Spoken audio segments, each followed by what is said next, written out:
আমি হারাধন্দে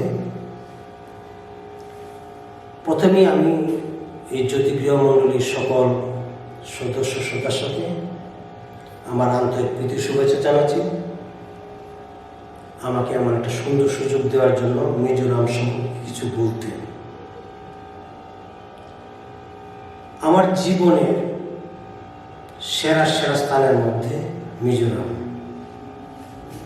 এটা এক কথায় বলা যায় না যে এটা প্রাকৃতিকগতভাবে সৌন্দর্য, যেমন অনেকে উদাহরণ দেয় কাশ্মীর, সুইজারল্যান্ডের মতো, কিন্তু মিজোরাম সম্পর্কে যা বলতে হলে তার শুধু প্রাকৃতি নয়, সেখানকার ভৌগোলিক, সেখানকার মানুষজন, প্রতিটা জিনিসকে তুলে ধরতে হবে, তাহলে মিজোরাম সম্পর্কে সম্পূর্ণ বলা হবে। আমার দেখা মিজোরাম যে স্মৃতি আমার হৃদয়ে আছে, সেটা আমার জীবনের শেষ দিন অবধি আমার অন্তরে থাকবে। মিজোরাম সম্পর্কে বলতে গেলে আমাকে প্রথমে পিছনের দিকে আমাকে একটু তাকাতে হয়, না হলে এটা বলা সম্পূর্ণ হবে না। আমি ওএনজিসিতে কর্মরত ছিলাম।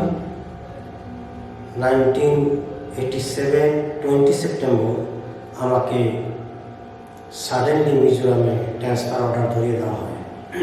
আমি সেই বছরই আমি কলকাতা থেকে ট্রান্সফারে আগরতলায় যাই। আর সেই মুহূর্তে আমার একটা ট্রান্সফার, আমি খুব ক্ষুব্ধ ছিলাম, আতঙ্কিত ছিলাম, কারণ মিজোরাম সম্পর্কে আমি জানতাম সেখানে ইনসার্জেন্সি ছিল। তাই আমি হায়ার অথরিটির সাথে দেখা করি যে আমাকে কি এটা পানিশমেন্ট ট্রান্সফার। তখন আমার হায়াতে আমাকে বলছে, সরি এই কথা বলছেন কেন আপনি? আপনাকে বিশেষ কারণে সেখানে পাঠাচ্ছি, ওখানে একটা ঝামেলা হয়েছে, আপনি স্যার সেখান থেকে দিতে পারবেন না। যাই হোক, আমাকে যথাযথ আমাকে ব্যবস্থা করে যাওয়ার জন্য হেলিকপ্টারে আমি আগরতলা থেকে 20-25 মিনিটের মধ্যে আমি সেই দিনই আমি মিজোরাম পৌঁছে যাই। সেখানে বিশ্বকর্মা পুজো উপলক্ষে একটা ঝামেলা হয়েছিল। তো যারা যারা সেই ঝামেলার মধ্যে ছিল তাদের মধ্যে কিছু কিছু একজন অফিসার কেউ ওখান থেকে উঠে নিয়ে আসে, আরও কয়েকজন স্টাফকে। তো সেক্ষেত্রে আমি সেখানে গিয়ে দায়িত্ব নেই। আর মনে মনে একটু বিক্ষুব্ধ ছিলাম বলে আমি সেখানে দায়িত্ব নেওয়ার পর মনে মনে খুশি ছিলাম না। আমি আমার কাজের শেষে আমার কোয়ার্টারের মধ্যে আমি এই 4 দেওয়ালের মধ্যে বন্দি থাকতে বেশি কমফোর্ট মনে করতাম।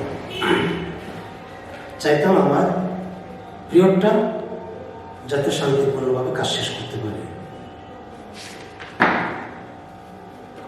সেইভাবে চলছিল আমার। কিন্তু আমার জুনিয়র এবং আমার কলিগ যারা ছিল তারা আমাকে একরকম বুঝিয়ে শুনিয়ে আমাকে নিয়ে বের হলো। আমি তাদের সাথে বের হতে থাকলাম। আস্তে আস্তে মিজোরামের রূপ আমি দেখতে থাকলাম। মিজোরাম হচ্ছে এক অনন্য, অদ্বিতীয়। আমার এখন মনে হয় ওই সময় আমার অনুভূতি জাগে যে ঈশ্বরের অশেষ অনুগ্রহ পেয়েছি, তাই আমি ঈশ্বরের আশীর্বাদ স্বরূপে এই মিজোরামের এই আমাকে ট্রান্সফার করে পাঠানো হয়েছে। না হলে তো এই একটা অজানা দিক, এমন একটা সুন্দর দিক আমি জীবনে কখনো দেখতেই পেতাম না। তাই আজ আমি গর্বিত, আমি আনন্দিত এই কারণে আপনাদের সাথে এই ব্যাপারটা শেয়ার করতে পারছি বলে। ঈশ্বর মিজোরামকে প্রাকৃতিক সৌন্দর্য যেমন দিয়েছে ঈশ্বরের অসীম অকৃত্রিম ভালোবাসা মিজোবাসী প্রতিটি ভাই বোনকে। তাদের আতিথেয়তা ভোলার নয়, তারা অদ্বিতীয়। তাদের সরলতা আমাকে মুগ্ধ করে।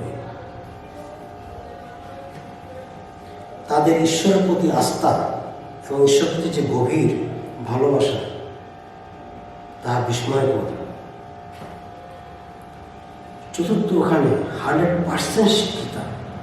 কি বৃদ্ধা, কি বাচ্চা, কি গরিব, কি ধনী, সকলেই শিক্ষিত। ছোট বড় জাতিগত বৈষম্য সেখানে আমি লক্ষ্য করিনি। ধনী গরিবে কোনো ভেদাভেদ দেখিনি। ওরা মিথ্যাচার করে না, আমি অন্তত পাইনি কখনো এরা মিথ্যাবাদী বা মিথ্যা কথা বলেছে। চুরি বিদ্যা জানে না, কারণ আমি দেখেছি অনেক সময় অনেক দোকানে মালিক থাকে না, কিন্তু কাস্টমার আসে তার প্রয়োজনীয় জিনিসটা নিয়ে যায়, জিনিসের গায়ে দাম লেখা থাকে, সেই দামটা সে ক্যাশ বাক্সে ঢুকিয়ে দিয়ে। এইসব দেখা থেকে মনে হয়, বা আমার যে অনুভূতি, তাতে মনে হয় মিজোরামে চুরি নেই। তাছাড়া আরও একটা জিনিস লক্ষণীয়, তারা যখন সন্ধ্যাকালীন উপাসনায় চার্চে আসে, আমি কারো ঘরে দেখতে পানি তালা ঝুলিয়ে রেখেছে, দরজাটা জাস্ট ভিজিয়ে রেখে চলে গিয়েছে, কোনো জানলায় কোনো রকম গ্রিল নেই। অবাক কাণ্ড, সাইকেল স্কুটার বিনা লোকে রেখে চলে যায়, আর আমরা আমাদের সাইকেল স্কুটার নিজের ঘরের ভিতরে রেখেও রাখতে পারি। এবং তারা খুব পরিশ্রম, যে কঠোর জায়গাতে ওরা বাস করে, যেরকম প্রাকৃতিক অনুকূল পরিবেশে তারা বাস করে, তাদের ঈশ্বরের অনুগ্রহ আছে বলে ওই রকম জায়গা যেখানে পেডি ল্যান্ড নেই, কৃষি জমি নেই, কখনো কারোর মুখে কোনো রকম কষ্ট বা ক্লান্তিকর চেহারা আমার নজরে আসে। আমি দেখেছি ঝড়ের সময়, আমি বেলকাট্রি এরিয়াতে থাকতাম, এক ঝড়ে 15-20টা বাড়ি পড়ে গেল, কিন্তু যার বাড়ি পড়ছে সে আতঙ্কিত নয়। দেখলাম সকালবেলা সব বাড়ি থেকে, যে বাড়িতে যুবক মেম্বার আছে যুবকরা এসেছে, যে বাড়িতে বৃদ্ধ আছে বৃদ্ধা আসে, যে বাড়িতে মহিলা বৃদ্ধা আছে সেও এসে যোগদান করেছে, এবং তারা ডিভাইড হয়ে গিয়ে বিনা পারিশ্রমিক এই 15টা-20টা ঘর তারা পূর্ণ রিপেয়ার করে দিয়ে, শুধু ওরা মাঝখানে ওই গৃহস্বামী থেকে শুধু চা পান করেছে, আর কিছু নেই। আমি দেখেছি মিজোরামের জাতিগণ, মিজোরামের জনজাতিরা গভর্নমেন্টের উপরে কোনো রকম ডিপেন্ডেন্ট থাকে না। রাস্তায় কখনো কিছু সংস্কার হলো, কিছু যুবক যুবতী এসে জড়ো হয়ে সে রাস্তাটা রিপেয়ার করলো, কিংবা গাছগাছালি হলো কেটে পরিষ্কার করলো। আমরা যেমন কলকাতা এবং আগরতলায় দেখেছি শহরের রাস্তাঘাটে আবর্জনা পড়ে থাকুক আর বাড়ির ডালপালে পড়ে থাকুক, ওইটা মিউনিসিপ্যালিটির কর্ম সারা তারা করবে, আমরা গা লাগাই না, কিন্তু ওরা নিজেরা এসে সেই কাজগুলি করে। এই একটা শিক্ষণীয় বিষয়। আমি দেখেছি অপরিচিত বৃদ্ধারা যখন বাজার থেকে কোনো একটা ব্যাগ ক্যারি করে নিয়ে যেতে পারছে না, খুব ওজনদার, একজন অপরিচিত যুবক এসে বা যুবতী এসে সেই ব্যাগের আর একটা কারা ধরে নিয়ে তাকে হেল্প করছে, তাকে পৌঁছে দিচ্ছে। এই যে মানবতা বোধ, এটা আমাদের হৃদয় স্পর্শ করে। আমি দেখিনি কোনো অভিভাবককে টেনশন করতে কোনো ছেলে মেয়ের পড়াশোনা নেই।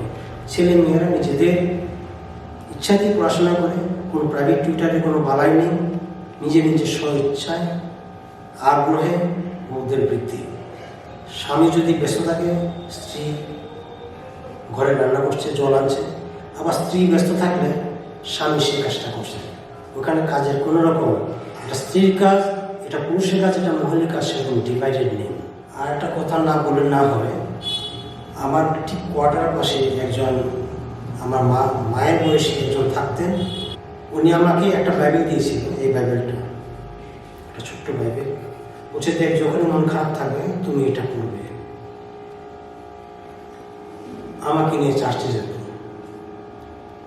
ওনার নাম তো আমি জানি না, কারণ রাখতাম, আর মিজো নাম একটু বলতেও সব পারি না আমি, তবে ওনার ছোট মেয়ের নাম ছিল মাঙ্গাই জোয়ালি, এবং সে এখন এশিয়ান হেডমিস্ট্রেস এসবিটান স্কুলেরই।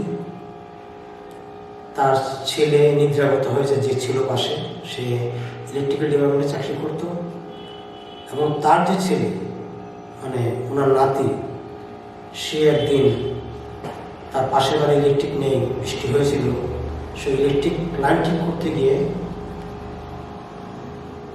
ইলেকট্রিক শক লেগে মারা যায়। যাই হোক, মিজোরামে আমি অনেক আতিথ্য পেয়েছি, অনেকে বিয়ের নিমন্ত্রণ পেয়েছি, অনেকের নাম মনে আছে। এক ছিল মিস্টার চোয়ানা, ওর বাবা ছিল পাস্টর, থাঙ্কিং, আরসি, জিরা, থাঙ্কিনি, এরকম অনেক প্রচুর নাম, বলে শেষ করা যাবে না। আর এই সময় করোনা ভাইরাসে আমাদের কলকাতা যেভাবে রেড জোনে ঢুকে গিয়েছে, ঈশ্বরের অপরিসীম আশীর্বাদ মিজোরামের উপরে, তারা গ্রিন জোনে আছে। এবং আমি দেখেছি সারা ভারতবর্ষে যখন প্রাকৃতিক বিপর্যয়ে নানা জায়গায় ঝড় তুফানে এবং ভূমিকম্পে বিনষ্ট হয় উত্তরাখণ্ড ফান্ড, মিজোরামে এই হাই অ্যালটিটিউড হিল আজ অব্দি সেখানে কোনো প্রাকৃতিক বিপর্যয় নেমে আসেনি ঈশ্বরের অপার অনুগ্রহে। তো আমার জীবনের সেরা দর্শন হচ্ছে মিজোরাম, যা আমার অন্তরে চিরস্থায়ী হয়ে থাকবে এবং আমার জীবনের শেষ দিন অবধি থাকবে। তো এই মিজো জাতির বিষয়ে এটুকু বলতে পারি, তাদের অনেক ক্ষমতা আছে, তারা সত্যিকারের সেরকম ট্রেনার পাচ্ছে না সেগুলো শেখার জন্য।